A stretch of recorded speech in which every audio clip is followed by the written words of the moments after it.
안녕하세요. 안녕하세요. 결혼과 출산에 대한 생각을 묻는 백인의 인터뷰. 오늘은 김재민 씨를 모시고 진행하도록 하겠습니다. 재민 씨 인터뷰 참여해 주셔서 감사합니다. 네. 먼저 자기소개 부탁드립니다. 네, 안녕하세요. 저는 연세대학교 경제학부를 졸업하고 충남대학교 로스쿨에서 법을 공부하고 있는 27살 김재민이라고 합니다. 현재 미혼입니다. 상당히 좋은 대학을 졸업하셨는데 로스쿨에 진학하셨는데 진로는 어떻게 되시나요?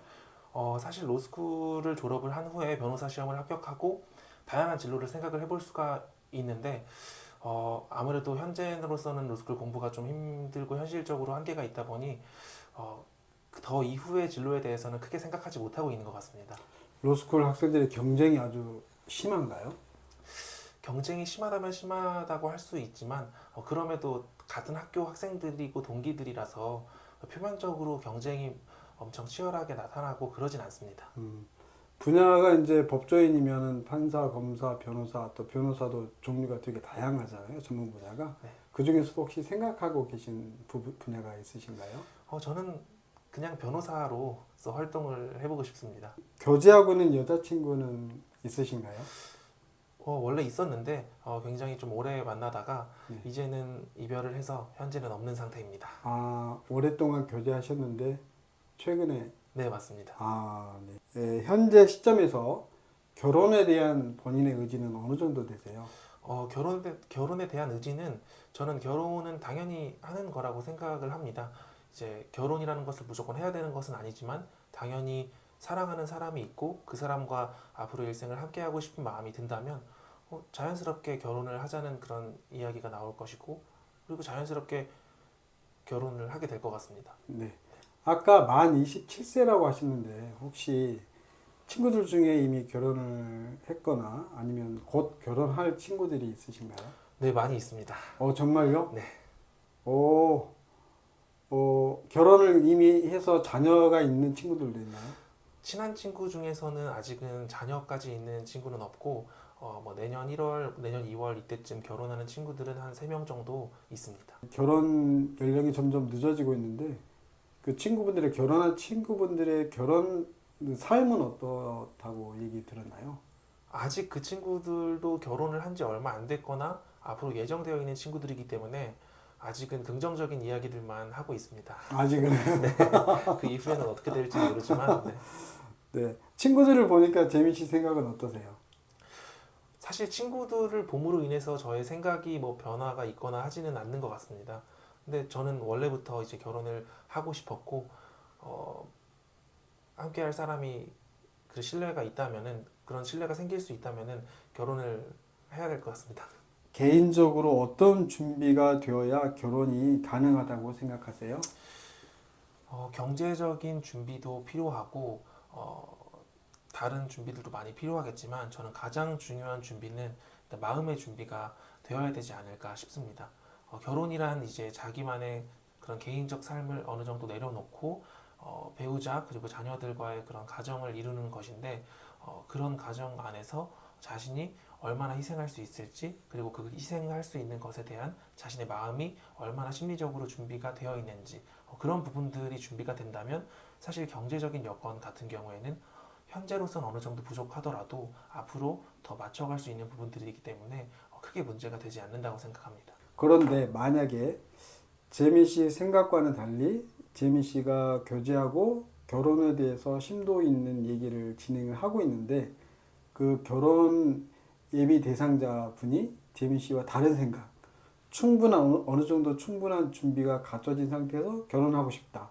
그랬을 때는 어떻게 되나요? 당연히 그 사람의 생각을 존중하기 때문에 그 사람의 준비가 다 끝날 때까지 기다려야 될 것 같습니다. 결혼이라는 것은 서로 양방향의 그런 마음이 서로 맞아야 할 수 있는 거기 때문에 제가 하고 싶다고 저는 괜찮아도 상대방이 괜찮지 않으면 당연히 기다려야 줘야 되는 부분이지 않나 싶습니다. 그러면 결혼은 몇 살 정도에 하고 싶으세요? 결혼은 현재 제 나이를 고려했을 때 당장도 그렇게 빠른 나이는 아니라고 생각을 합니다. 그래서 어, 아직은 인연이 없기 때문에 결혼을 못 하고 있지만 좋은 인연이 있다면 결혼은 언제든지 할 수 있을 것 같습니다. 재민 씨 배우자를 선택할 때 고려하는 것 중에 우선순위 세 가지만 꼽자면 무엇이 있을까요? 저는 일단 저와 잘 맞는 가치관이 굉장히 중요하다고 생각을 합니다. 가치관이라고 하면 굉장히 다양한 생각을 포함하고 있는데 뭐 인생에 대한 생각들, 앞으로 어떻게 살아가야 할지 뭐 이런 것들도 중요하지만 사실 제가 생각하기에 가장 그 가치관을 대표하는 것은 또 종교나 그런 신앙적인 부분들이 있을 것 같습니다. 그래서 그런 부분들을 저는 좀 중요하게 보는 편이고 그 이후에는 그 배우자가 될 사람의 가정 환경도 굉장히 중요하다고 생각을 합니다. 아무래도 배우자가 될 정도로 저와 가까운 사이가 됐다고 하더라도 서로 원래부터 함께하던 사이가 아니라 서로 남이었던 그런 존재이기 때문에 그 사람에 대해서 전체를 다 알 수가 없고, 근데 그 사람에 대해서 알 수 있는 가장 중요한 단서 중 하나가 가정 환경이라고 생각을 해서 그런 행복한 가정 환경들도 중요하게 보고 있습니다. 네. 또 세 번째로는 이건 아무래도 그냥 개인적으로 또 외적인 것들, 그런 외모나 뭐 그런 것들이 어느 정도는 또 잘 맞아야 결혼을 하고 싶은 또 생각이 들고 또 많이 서로 사랑을 해줄 수 있기 때문에 그런 부분도 현실적으로 굉장히 중요하다고 생각합니다. 세 번째는 쉽게 말하자면 그 배우자의 미모를 생각하시는 거죠. 근데 나름 또 중요한 조건이라 네, 생각합니다. 그게 네. 중요합니다. 네, 중요합니다. 두 번째 가정 환경에서는 가정 환경이 좀 폭이 넓은데 구체적으로 가정 환경 그러면 그 가정의 뭐 화목도라든가 뭐 그 배우자의 부모님의 인품이라든가 가족의 어떤 분위기 그다음에 경제력 이런 것들도 다 포함되어 있는 건가요?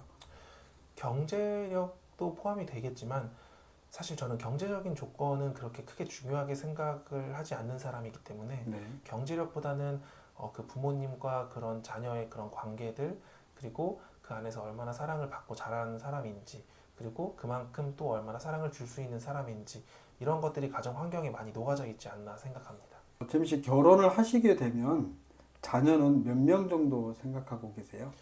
저는 두 명을 생각을 하고 있습니다.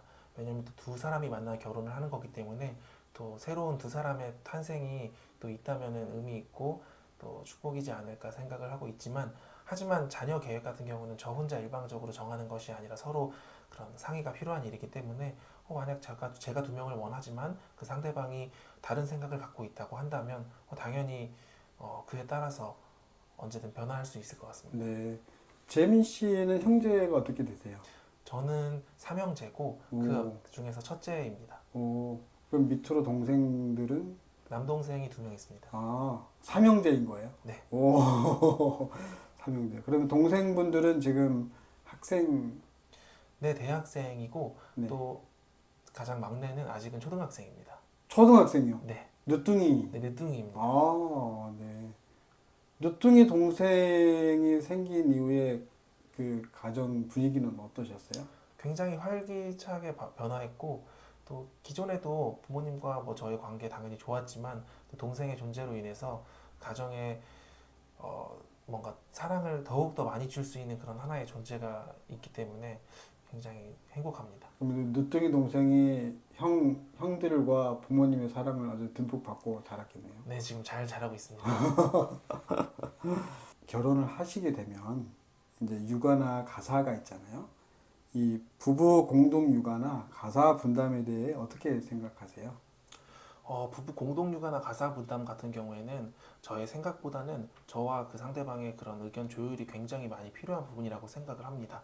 그래서 내가 어떤 것을 하기 싫어서 하지 않고 내가 어떤 것을 하고 싶어서 하는 것이 아니라 어떠한 선택이 이미 결혼을 한 상태라고 가정을 한다면 그 선택이 가장 우리 가정에게 도움을 줄 수 있는 가장 효과적인 그런 선택을 해야 된다고 생각을 하고 있고, 그리고 그 선택을 위해서는 상대방과의 굉장히 많은 대화가 필요하지 않을까 생각합니다.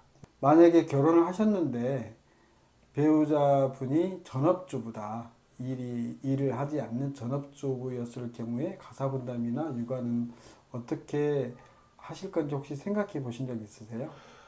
생각을 깊게 해보진 않았지만 아무래도 상대방이 전업주부라고 하고 제가 가정의 경제적 수입을 온전히 책임지고 있다면 육아나 그런 가사의 그런 역할들이 전업주부인 상대방에게 많이 할애될 수밖에 없을 것 같긴 합니다. 왜냐하면 저는 이제 그런 시간적 여유가 가사나 그런 것들을 하기에 부족한 부분들이 있을 수밖에 없고, 하지만 그럼에도 불구하고 배우자 간의 그런 가정을 위한 역할 분담은 계약 관계가 된 것처럼 서로 딱딱 나눠서 나는 이걸 안 해도 돼, 너는 저걸 해야 돼, 이렇게 생각을 하면 안 된다고 생각을 합니다.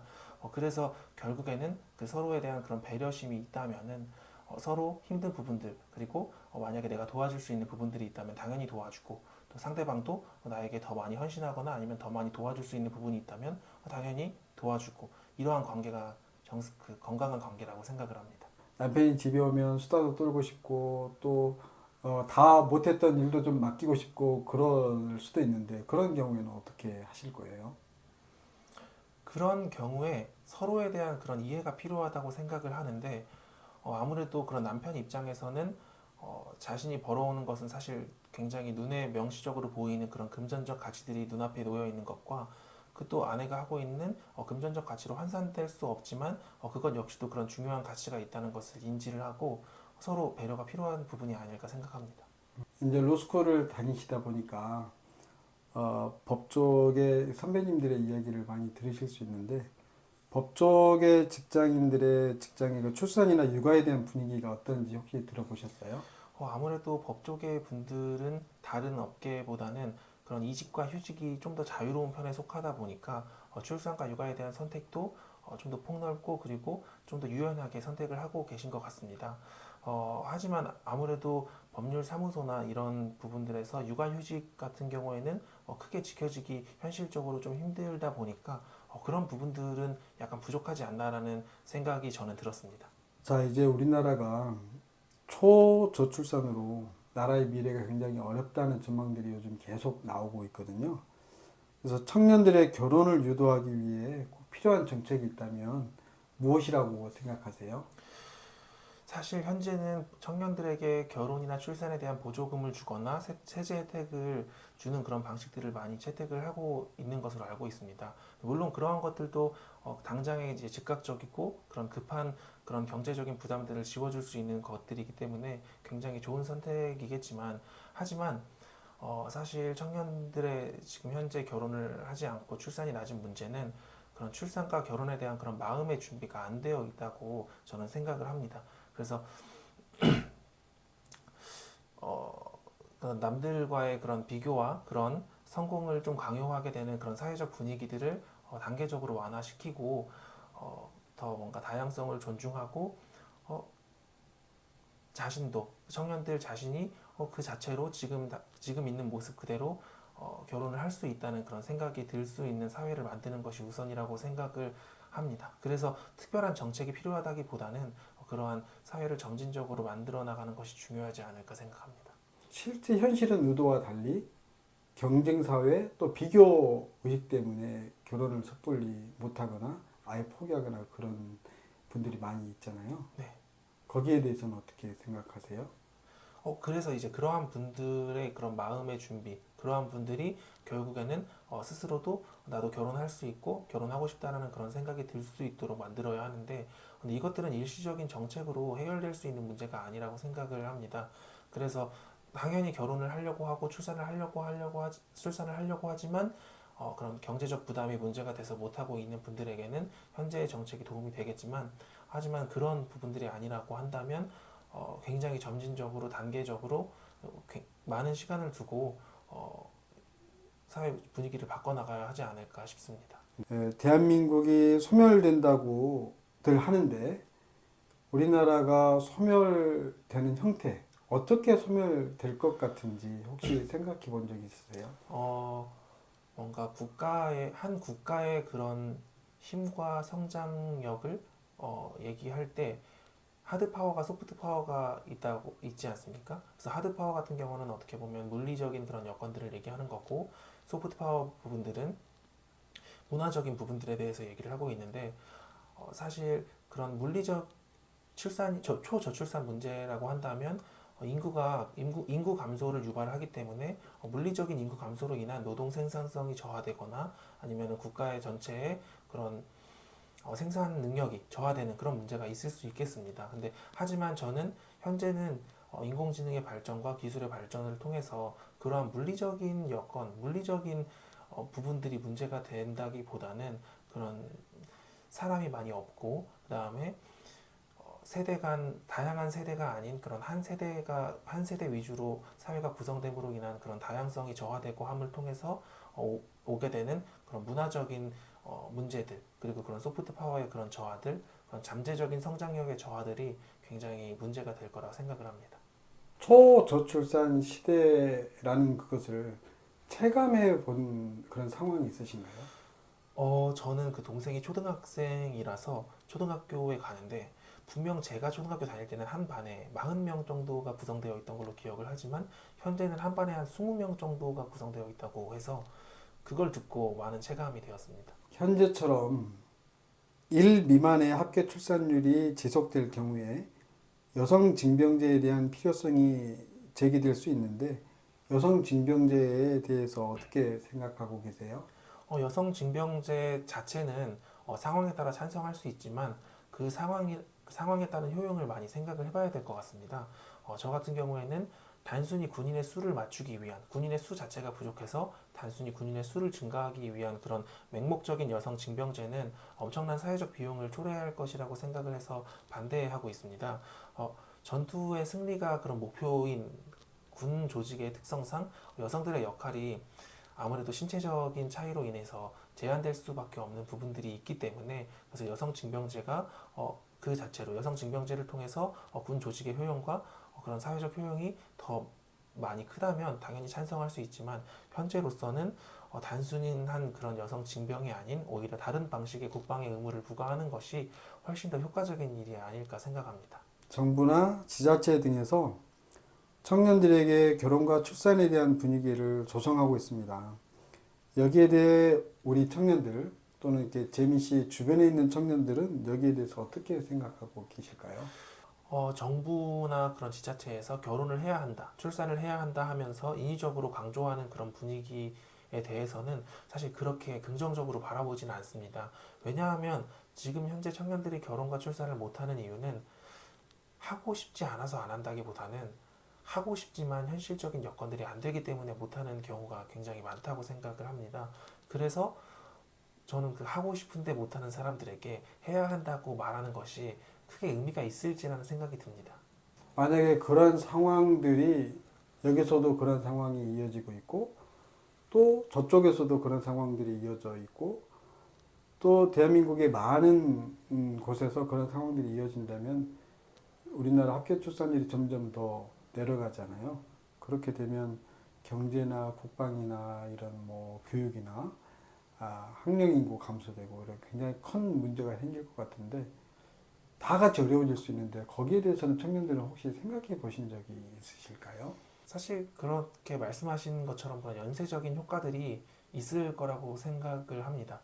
실제로 저출산이 계속되다 보고, 그 다음에 그런 고령화가 계속되다 보면 국민연금 같은 것도 고갈이 되고, 아무래도 그렇게 고갈이 되고 그런 세대가 더 그런 노년 세대들이 더 많아질수록 젊은 층의 부담이 더 가속화되는 것도 사실이기도 하고, 근데 이제 그런 것들이 무서워서 또 나도 다시 내 아이에게 그런 경험을 하고 싶지 않게 하고 싶다 이러면서 출산을 거부하고, 또 그런 것들이 또 모여서 또 다른 사람들도 출산을 거부하고, 이런 연쇄적인 그런 반응들이 굉장히 좀 무서운 거라고 생각을 합니다. 하지만 이제 아직은 그거에 대해서 어떻게 해결을 해야 할지 크게 방안을 생각해 보지 못한 것 같습니다. 정부나 정치권에 대해 하고 싶은 말씀이 있다면 무엇인가요? 현재 정부와 정치권에서 저출산 문제 해결을 하기 위해서 굉장히 많은 노력을 하고 있는 것으로 알고 있습니다. 물론 그 방향이 어떤 방향으로 설정이 되든 간에 지금 현재 그런 문제의 심각성을 느끼고 어떠한 조치를 취하려고 하는 그런 것들은 굉장히 긍정적인 것이라고 보고, 실제로 많은 고생을 하고 계신 것 같아서 그것도 좋은 현상이라고 보고 있습니다.